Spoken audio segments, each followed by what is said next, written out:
résumer la bibranche avec vous aujourd'hui, je dirais que c'est d'abord des rencontres. Des rencontres entre étudiants appartenant à différents laboratoires, différentes entreprises, mais aussi avec des chercheurs venant du monde entier. Nous accueillons tous les étudiants appartenant au domaine de l'électronique, au sens large. Nous donnons la possibilité à ces étudiants membres de créer leur réseau professionnel dans des domaines qui leur tiennent à cœur. Être membre bibranche, et donc membre I3E par extension, cela vous donne beaucoup d'avantages. Notamment, vous aurez accès à une grande librairie d'articles de conférences en électronique, mais aussi à l'actualité des dernières technologies et aux événements organisés par les entreprises de France. Mais avant tout, cela vous permet de faire partie d'une des plus grandes communautés scientifiques mondiales. Et tout cela pour seulement $20. Sur le campus bordelais, on organise des événements à peu près tous les mois, sur place ou sous forme de virtual event, au cours desquels on a des invités tels que des chercheurs. Mais on permet aussi aux étudiants du campus bordelais de transformer leur projet d'études en projet I3E, en ayant un soutien financier, et nous les accompagnons aussi dans l'écriture d'articles scientifiques afin qu'ils aillent en conférence par la suite. Être à la bibranche, c'est faire partie d'une équipe dynamique et soudée pour promouvoir la science. Pour moi, la bibranche, c'est l'occasion et l'opportunité de changer son quotidien d'étudiant. C'est l'occasion d'organiser tout plein de choses, des séminaires, des journées thématiques ou encore des concours technologiques autour de divers sujets scientifiques. Rejoins la bibranche. La bibranche. Donc rejoignez tous la bibranche. Únete a la bibranche. It's a bibranche, bye. Unisciti alla bibranche.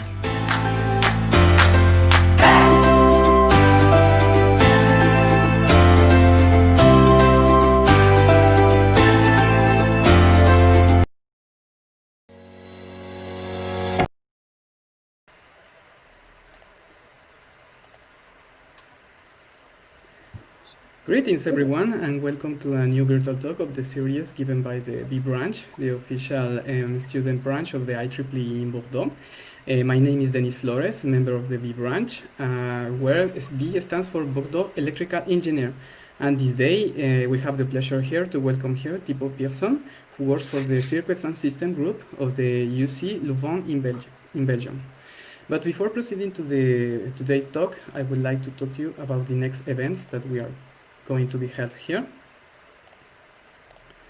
Don't forget that the previous events held by the B branch could be seen in backstream in our YouTube channel. So we had three already talks given by Synopsys, the KAIST, and Oregon University in the previous week.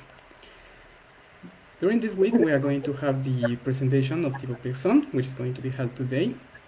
And don't forget that we are going to have a double presentation in 2 days about the telecommunications by Professor Ho Song and another from Mohammad Samad. The next talk in 2 days is going to be done by Dr. Ho Jin Song from Korea, and it's going to be focused in terahertz communication at 300 gigahertz. Don't forget also that there is going to be the paper submission deadline the 3rd of February of the CAS chapter of the IEEE for the next year. There is also going to be the RFIC symposium, and the paper submission deadline is 11th of January for the next year, so stay tuned for that. Also in Korea, it's going to be held the Food CAS and Electronic for Better Quality Foods conference focused in the how the electronics developed a better way to develop the food industry.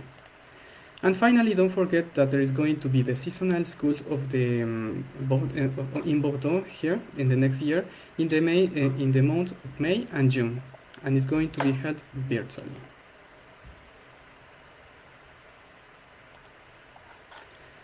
Before proceeding to today's talk, I would like to let Professor François Rivet to introduce our guest.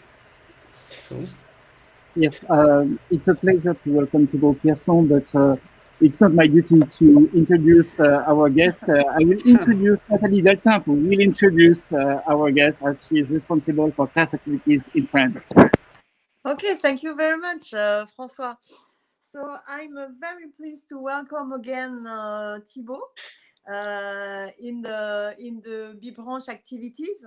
We already welcomed him 2 years ago, I guess, 2 or 3, I don't really remember, for a very nice presentation. And it was very interesting, and it was a really good pleasure to welcome him back in Bordeaux, even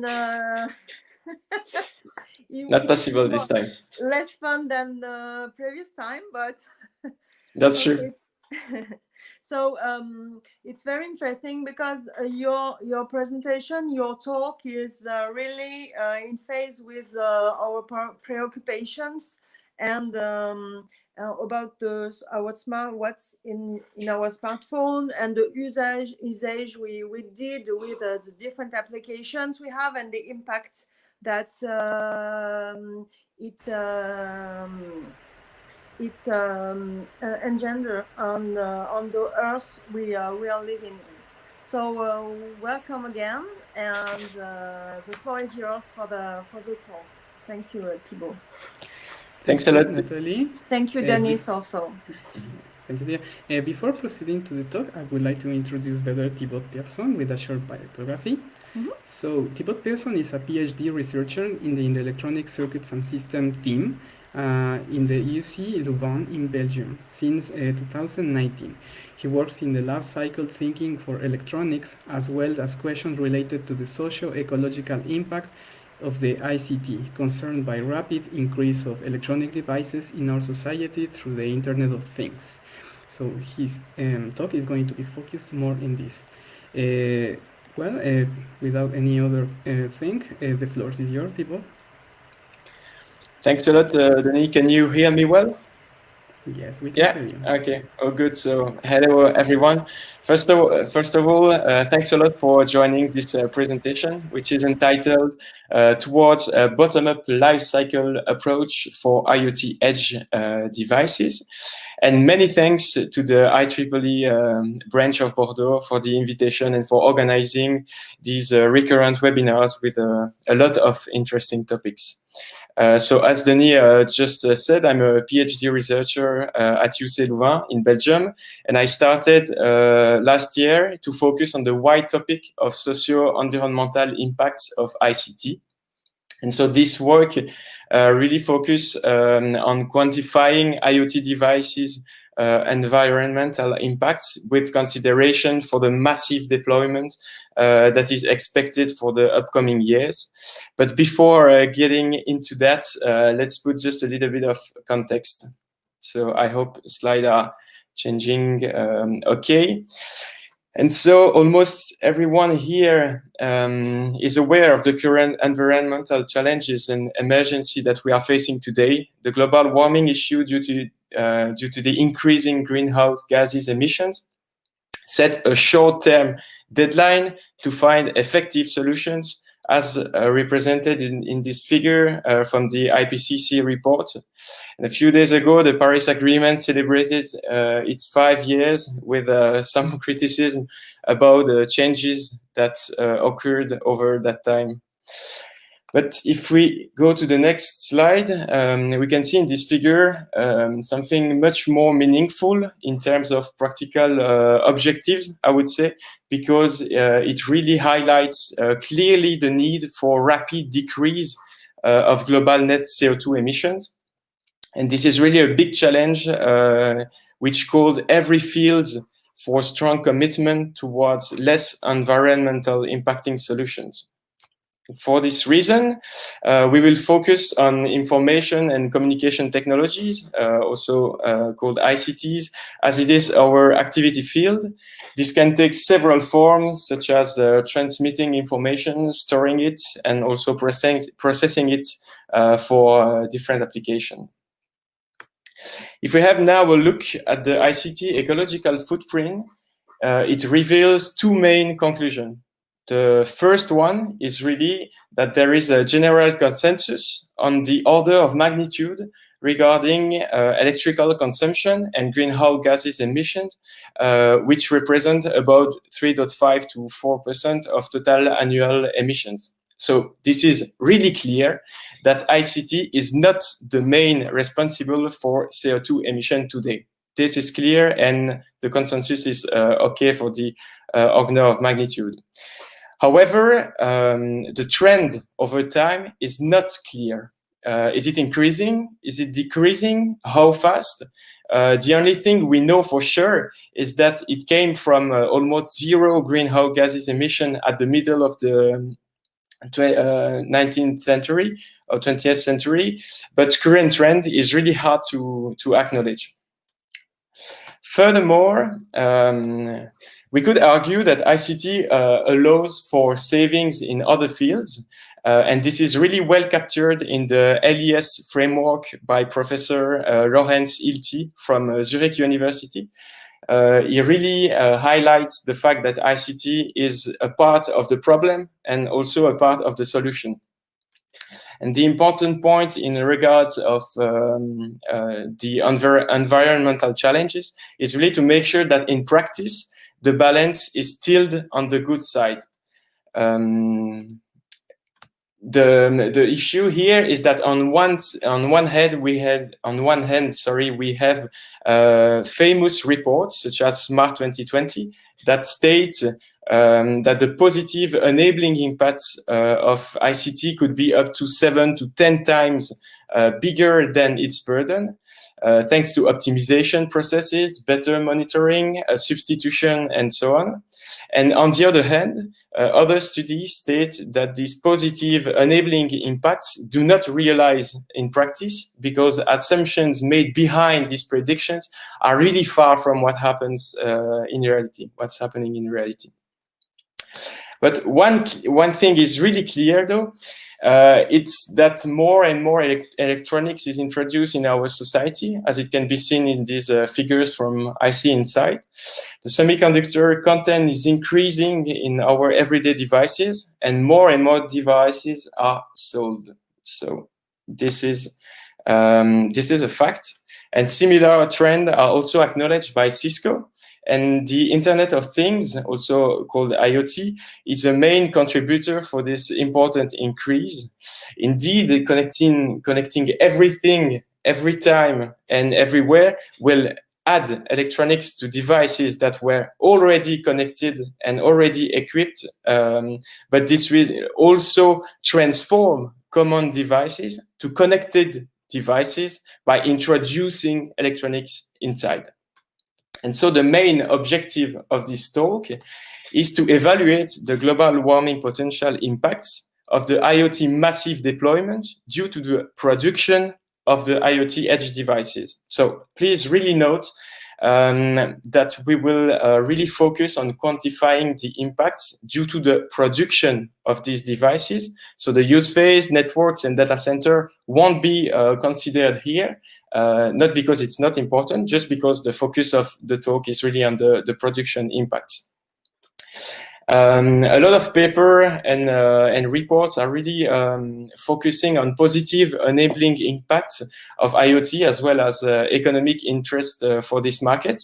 However, very few are looking at the environmental impacts that will come together with this massive deployment. So this talk will go like this. We'll give a bit more details about the life cycle approach for those who are not really familiar with that. Then we will present the methodology that we propose to quantify environmental impacts of IoT device production, followed by some results for specific IoT devices. Then we will link this to the massive deployment. And finally, we will discuss 3 important points and conclude. So, LCA for electronics. So LCA stands for Life Cycle Assessment. It is an ISO standardized methodology, and its purpose is to assess environmental impacts of a product or a service through its whole life cycle. So the idea is really that if you want to have a device in your hands, you have to produce it. First, you have to really extract the resources to produce it and assemble it, transport it to the consumer, which use it for a given time and in a certain way, and then dispose of the device. This is really what we what we call the life cycle thinking approach. We use the term embodied for the impacts that are generated in other phases of the life cycle, other phases than the use phases, I would say. So when you buy a device, you usually just don't know what are the embodied impacts. And this life cycle approach is really important because it shows that for certain devices, main environmental impacts are not generated in the use phase, but in the production phases. As mentioned previously, our focus today will really be the three first phases of the life cycle.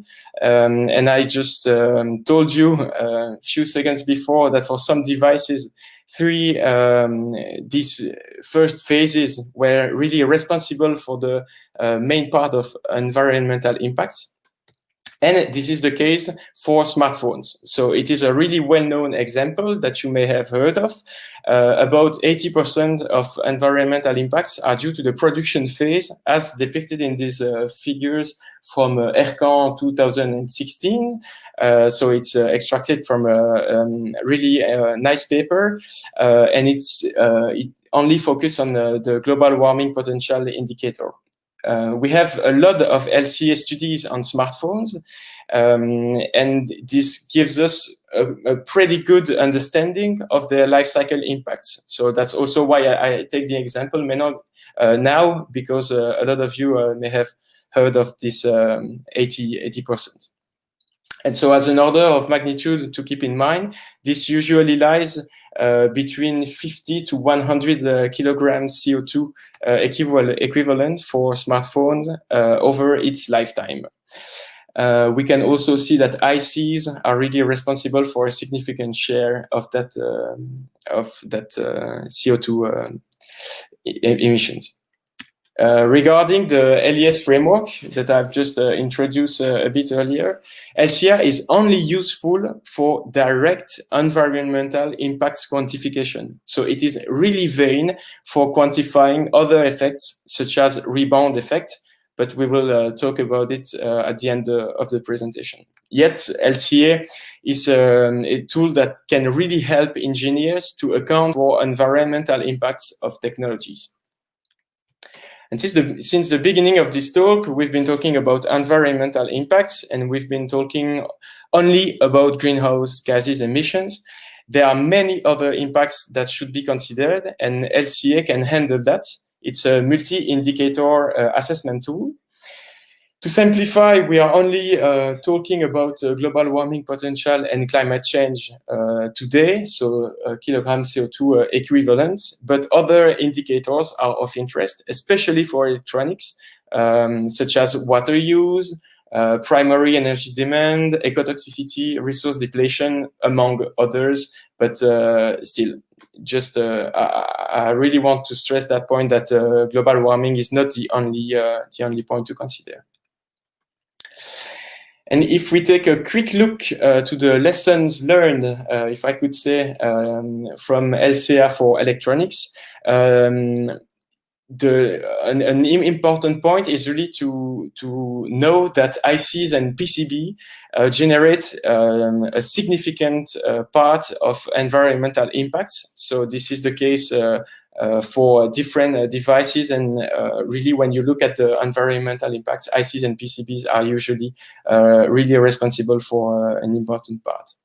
And this is mainly due to the complex and energy-intensive processes involved to create these ICs and PCB, and this also use ultra pure water and several chemicals that are really necessary for their fabrication. The main barriers to perform LCA for electronic devices are confidentiality issues within the fabs, high complexity of manufacturing processes, and quick innovation cycles in technologies. This really prevents up-to-date data and introduces significant uncertainty that we need to be aware of, and we will again talk about that a bit later. I'll not spend a lot of time defining IoT, as I'm sure you are all quite familiar with that. I will just insist on two important points for this presentation. First, IoT gathers many different applications, ranging from smart cities to smart farming to connected health, among others. As you can see, there are really a lot. So first, challenge many applications. And then for each of these applications, you have many different designs that exist. For instance, if you take connected health, you couldn't define one unique design that will represent all devices for that application. So this is really the second challenge, which is many design. And so at the end, we really have that double challenge when applying LCA on IoT device. There are many applications, and even for one application, we have many different designs. And this can maybe explain in some part why very few LCA have been carried out for IoT edge devices, together with the fact that it is considered as an emerging field. So now we will enter the part for which we propose a contribution or a methodology. As very few LCA have been carried out so far for IoT edge devices, it is quite difficult to understand to what extent they could be or not an issue in terms of sustainability over the life cycle. So far, research and industry focused mainly on use phase optimization and cost savings. And in this talk, we will not discuss if IoT could yes or not enable savings. That's not the purpose of this talk. We will simply focus on the impacts related to the manufacturing as a prerequisite for further studies. Analyzing one specific IoT device could be an interesting step, but it would not highlight the high diversity of designs and the resulting impacts associated with the IoT complexity that we have just been talking about a few slides ago. For this reason, we propose to leverage the fact that IoT devices share some common functions that are fulfilled to a certain extent by using a bottom-up approach. Indeed, an IoT node fulfills some function, such as sensing, processing, communicating, with dedicated hardware components to support this function, as we can see in this really simplified and basic schematic. To analyze a wide range of IoT edge devices, we propose a framework based on these functions, so that you can see on the left of the big table that is coming. Each one are fulfilled to a certain extent, if I could say, for a given IoT node, which is represented here by different levels of hardware specification. If I take an example to be maybe more clear, for the sensing function, the three levels range from a basic single sensor, for example, the temperature sensor, to a CMOS imager. And we do that for each function. And we have generated these different levels based on the analysis of available IoT nodes through virtual teardowns or components datasheets. So not perfect, but a good first step. And then LCA have been carried out for these different hardware specifications with an LCA tool that is called Gaby from Sphera company, which includes a database dedicated to electronics components. So we also consider all the literature that comes with that and try to compare both. But this is we will not tackle this today. So if some of you want to come back on this at the end of the talk, it's really possible. So what we call the IoT hardware profile is the result of the mapping of an IoT device to the function and hardware specification levels that we just presented. And this is simply represented here by the spider charts, because it's just easier to visualize. So each function that was on the left of the table is fulfilled to a certain extent, and that level is just the level on the spider chart. And as LCA has been performed for each hardware specification, the combination yields the resulting CO2 impacts. So as you can see here. And so the good point with this approach is that it really helps to explore the range of production impacts with current IoT devices, and it can be reused for IoT devices for which there is just no LCA available. Note that if you are developing and designing IoT device yourself for your research or anything else, a specific LCA will be obviously more accurate, but the goal here is really to have a range of the environmental impacts while having quite a good resolution on each component. In this talk, we will just take two examples to illustrate a bit these hardware profiles. So on one side, we have an occupancy sensor that just sense when someone is going by, with a fairly light hardware profile, as you can see, and a home connected assistant with a more heavy hardware profile due to components such as application processor, more memory, and larger PCB. If we now take a look at the device level, you can see here some result with a logarithmic axis on the logarithmic scale, sorry, on the y-axis. And also uncertainty that it is shown on each bar plot. And the split is made accordingly to the functions that we presented earlier. And so for low hardware profiles, electronics has not big impacts compared to casing and transport, for instance. The final impact is between 0.5 to 2.5 kilogram CO2 equivalent, which is similar to driving like 10 kilometers with a car. So I would say it could look like almost nothing. For heavier hardware profiles, electronics is responsible for more impacts, up to 20 kilogram CO2 equivalent, mainly due to external memory chip, processing, and connectivity chip. But we have to say that when we compared with a public report from Google, for example, our framework seems to undershoot the impact by a factor 2, 3 to 5.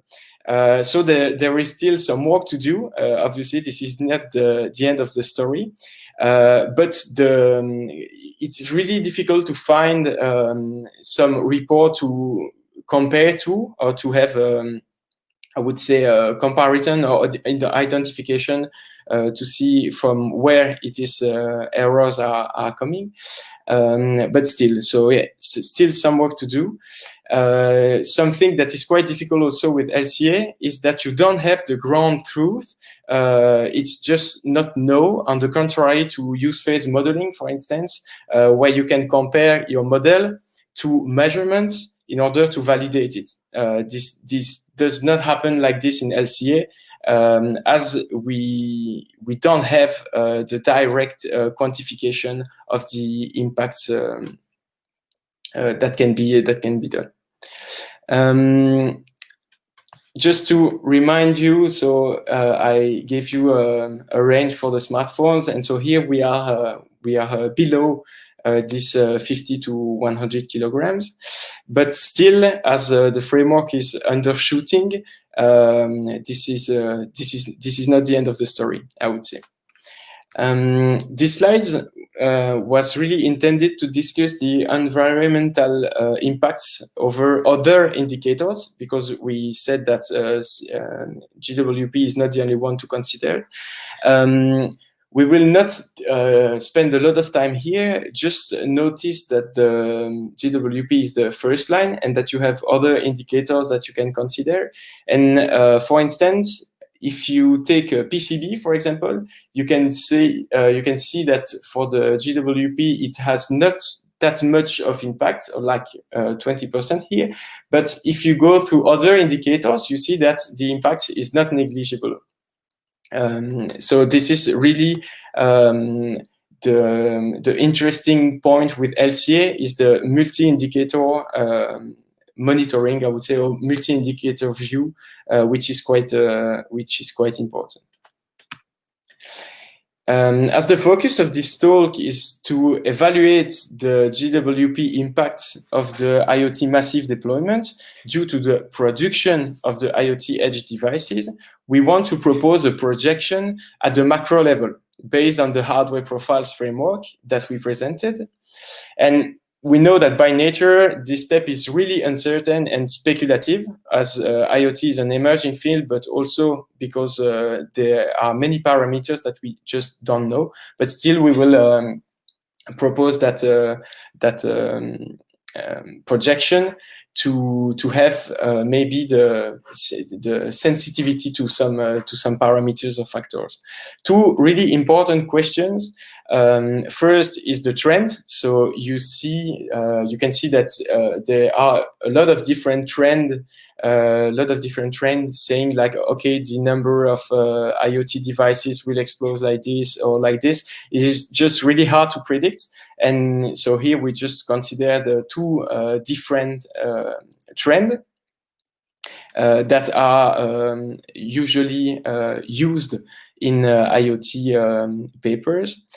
And the second question is about the mix of hardware profiles. So when we say, okay, the number of IoT devices will explode, are we talking about really light hardware profile? So just like small sensor with really simple hardware, as we see, as we have just seen previously, or something that is really heavier and with much more hardware.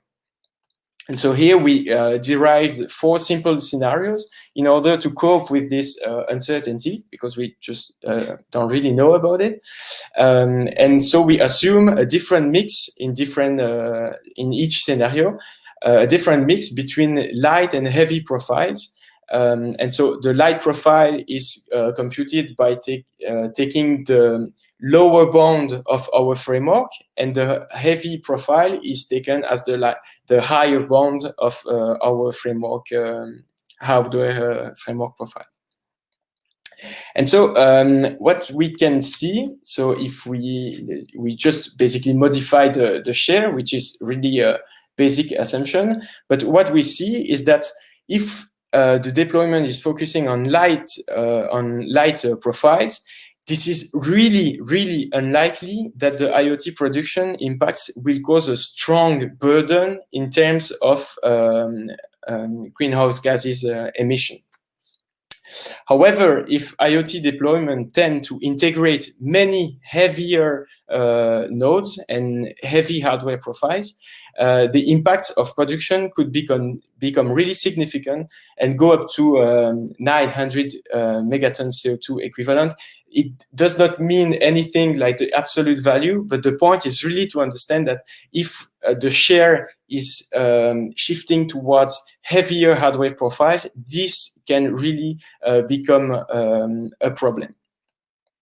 And so the last scenario here, just consider the re-estimation of the of the heavy profiles. As we saw that we undershoot it by a factor of 3 to 5.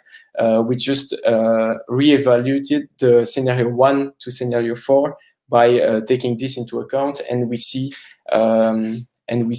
why we need to improve and to be more accurate in our framework, because the conclusions can change depending on that. If we now compare to the very few literature that tackle that question, the only paper that is really detailed and that I found was in 2018, a paper from Malmodin. which he's working at Ericsson, and their conclusion is really that the IoT scenario that they developed is very unlikely to lead to an important increase of greenhouse gases for the ICT sector. But they considered only the connectivity module. They did not consider the exponential trend, so it was just a point on the trend. And also, we saw in the hardware profile that it is not just related to connectivity module. We have also other components that generate environmental impacts.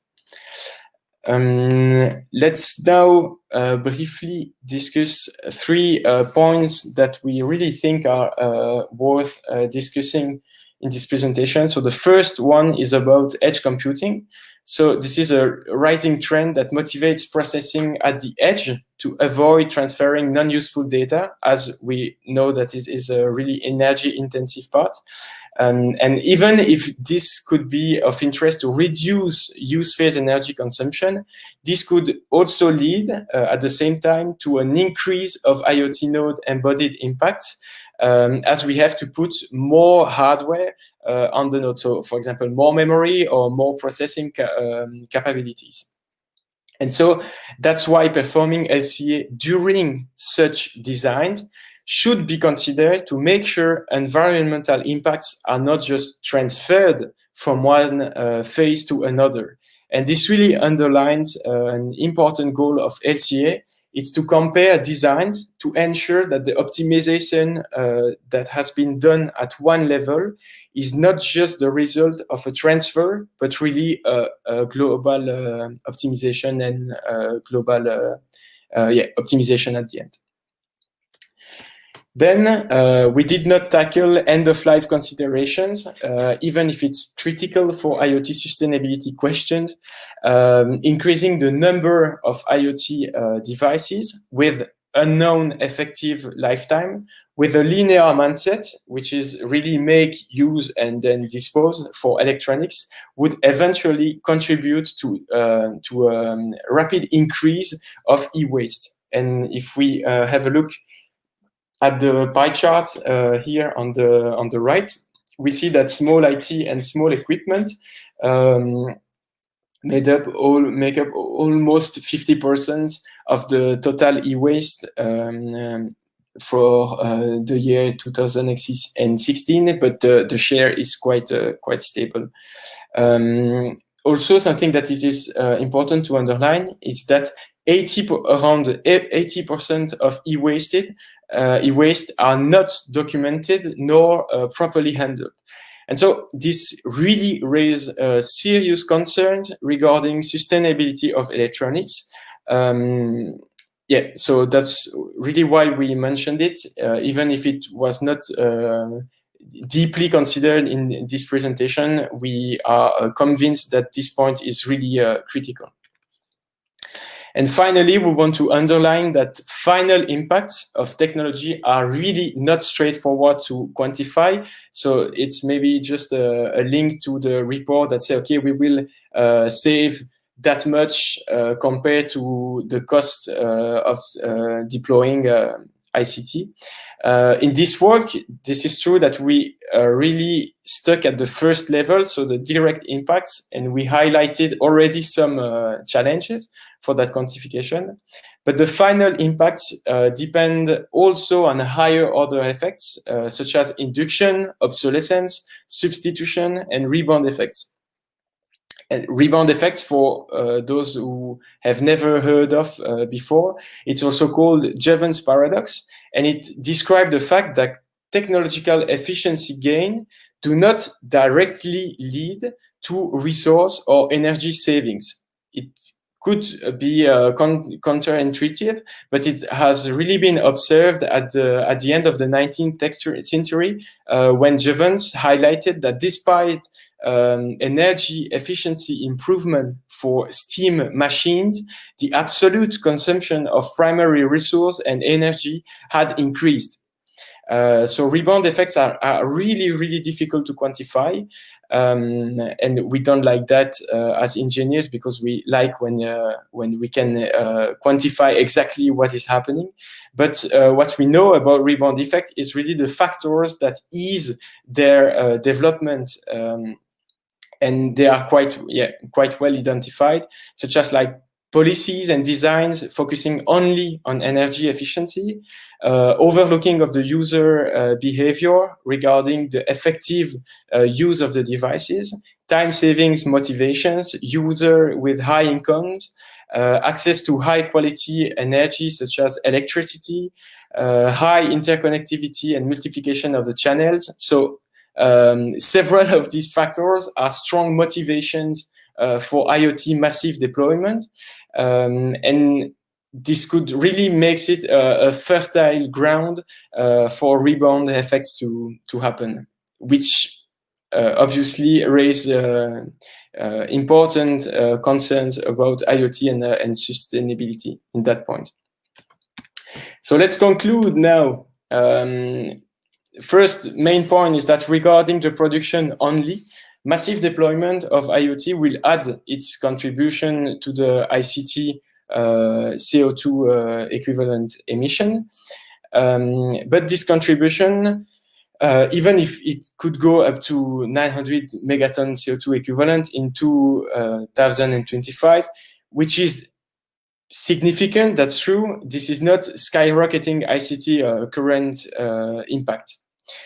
However, if IoT nodes tend to be more and more complex and with like trying to achieve more and more functionalities, it is likely that this contribution will increase. Another point is that hardware profiles can offer a good trade-off between flexibility and detailed quantification, but it should be investigated deeper to enhance each function. Also, end-of-life and use phase impacts should be considered now in a global model. And finally, the global warming potential is not the only indicator to consider when we are talking about sustainability. And so all these conclusions really motivate the need for a life cycle approach when it comes to IoT and for more circularity in the electronics sector. That's it for me. Thanks a lot for your attention, and feel free to ask a question if you have any. Just before finishing, I will just mention that we are organizing a second edition of a doctoral school that really questions sustainability in ICT from different fields. So not only engineers. And if you want more information, you can go on the website. More information will come soon. But yeah, I just wanted to mention that. Thanks a lot. And if you have a question, feel free to ask. Okay, thank you very much for your nice presentation, Thibault. It's always interesting to know how can we target the IoT problems that is also related to themselves. So this is very interesting. The life cycle of thinking of the IoT is in fact very novel, I would say, because we can see that the IoT could be used not only for the improving life quality, but also in order to attack some problems, as you mentioned in this talk. So it's very interesting, in fact. Well, to begin with the questions, first we have the question of Nathalie Delton. So she's asking, in the total world footprint at the beginning of the presentation, do you take into account extraction, manufacturing, and recycling? So I guess for asking here. So here, for the share, we only consider it's not us. It's the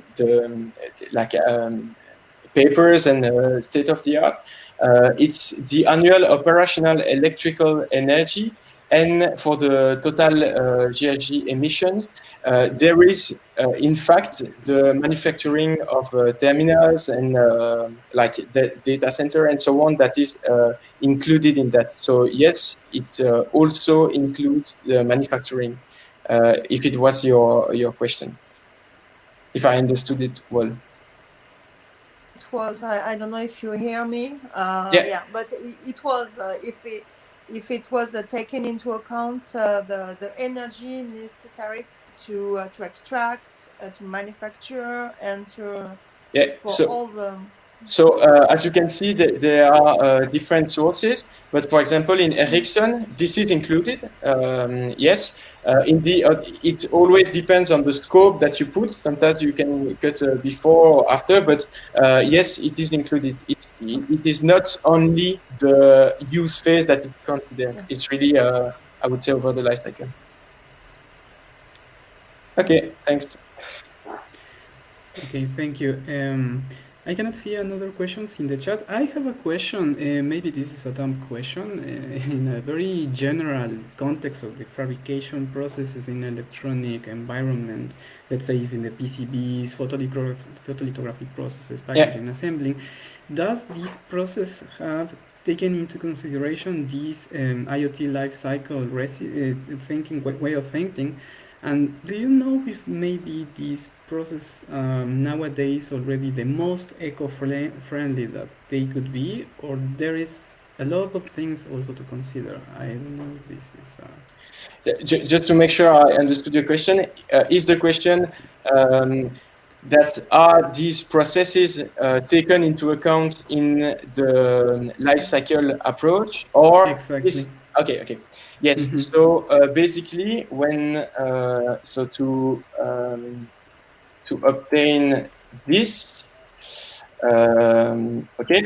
this we used databases that have been built, especially for electronics, taking into account the different process steps that you have for CMOS fabrication, for example. So you have, in fact, for example, lithography, but there are limitations because these models, I would say, are up to date. Like they go down to 45 nanometers, 32 nanometers, something like this. And for nodes that are below that, it is really difficult to have publicly access to the quantification of these nodes. And this really relates to that point that I made really brief, is that the confidentiality issues and IP protection in fabs and so on really limits the access to the quantification of environmental impacts for these different steps. And even if this, for example, with I would say Moore's law and the increase of transistor per area, you also have, on the other hand, more and more energy that is needed per wafer, because you need more complex manufacturing machines.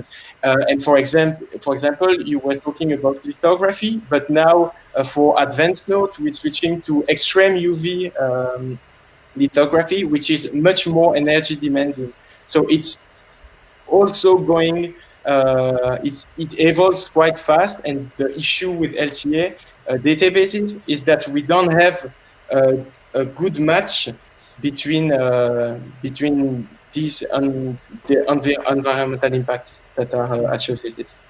Mm-hmm. Yes, I can imagine it's very difficult to have the quantification of this. Do you know if there is any plan of any foundry of company interested to improve this life cycling thinking for IoT? Here, the focus was on IoT, but basically it's I would more talk about electronics in general, because when you produce IoT nodes, you can send your design in the same fab as you would have done for something that is not IoT. So basically, I think, yeah, they are monitoring and trying to optimize these different steps, but the issue is that it's really difficult to get access to the quantification to be able to perform that quantification for custom electronic devices. for example, if you look in the datasheet, you have so many informations, but you have almost nothing about that year. Yes. At best, you have material declaration. That's it. And this would be nice to go in that direction, to be able to integrate the cost of production of electronics, because it has an impact. Yeah, that's certainly very interesting to have in the datasheet more information about this. It's a good point.